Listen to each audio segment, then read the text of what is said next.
Yes, people, welcome back to No Filter TS. Myself, TS. Just doing a reaction to Arsenal's 3-2 defeat up at Old Trafford against Man United. And, before the game, I was predicting a draw. And, the game was definitely more entertainment, more action than I expected. Arteta changed up the team a bit.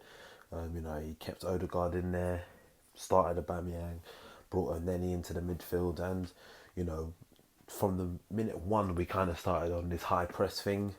Early on, got that goal from Smith Rowe, which people were debating because De Gea was laying on the floor at the time Smith Rowe put the ball in the back of the net.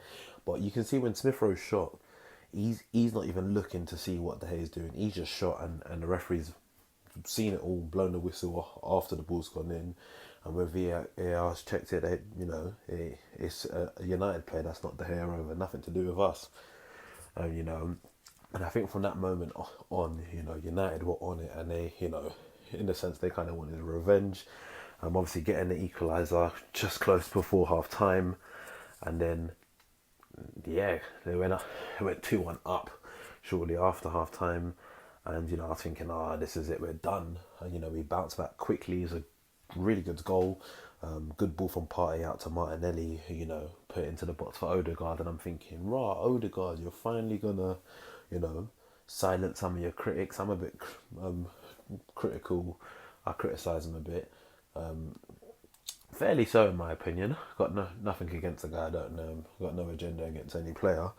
And then literally they go down the other end, and he gives away a penalty. And truth be told, the penalty in the end cost us the game.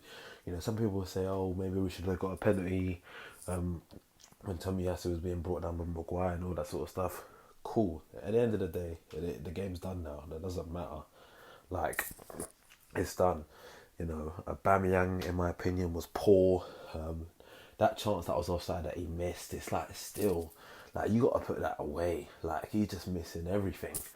Um, you know, and it's a bit worrying attacking wise for me. If someone like, if I'm Pepe, or even Balogun, I'll be looking to get away from this club as soon as possible.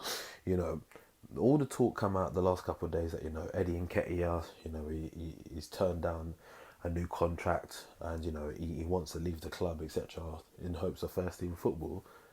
But whilst we're losing the game, the manager's going to turn to Eddie Nketiah to get us back into the game ahead of Pepe. So Pepe's already behind the likes of Saka, Smith Rowe, Martinelli, and now you're telling me he's behind the pecking order to Eddie Nketiah. If I'm Pepe, yeah, I'll speak to my agent and I'll go. You know, I want to say, as a team, I felt as a team, at times we played well, but there's a couple individual errors. Obviously, that second goal where the ball, between Nuno and Emil Smith Rowe, whatever's happened there, Howler. Obviously, the third goal is just it's just a silly penalty to give away, and it's a tough one. But I think going into that Everton game, Aubameyang's got to be dropped now. In my opinion, I don't want to hear nothing. It's all good saying he runs around, he works hard. You're a footballer, you train, I don't know, however many days it is a week to be able to play, 90 minutes of competitive football. Running around should be something you're able to do. And if you're not able, you're not performing, you got to be benched. That's just the factors of it. But I'll do my preview for the Everton game. Obviously, Ronaldo, he's on 801 goals now, career goals, credit to him. And he just goes to show he's a top quality player. In time to come, some will probably say, the best ever. Some have already said it now, but I mean, in the future when he's, retired and other players come through, people will still be talking about him in that light. And, rightfully so. Disappointing performance. In the end, it's a game that you'd want to try and get something out of it. But again, all the team can do now is bounce back and move on to the next game. And, it's one of them ones that we've got to go back on some sort of run now where we go at least 5-6 games unbeaten, and try to build some momentum back. Especially, this December now, running up to Christmas, this is where all the fixtures are going to be crammed in relatively quickly, and then we move into January, and then the likes of Aubameyang, Pepe's, Partey's will be gone at AFCON for a month. So if there's a time for us to try bounce back, and then build up momentum, now's that time. We've already played now United, City, Liverpool, Chelsea, Tottenham. I think we've got West Ham in a couple of weeks' time as well.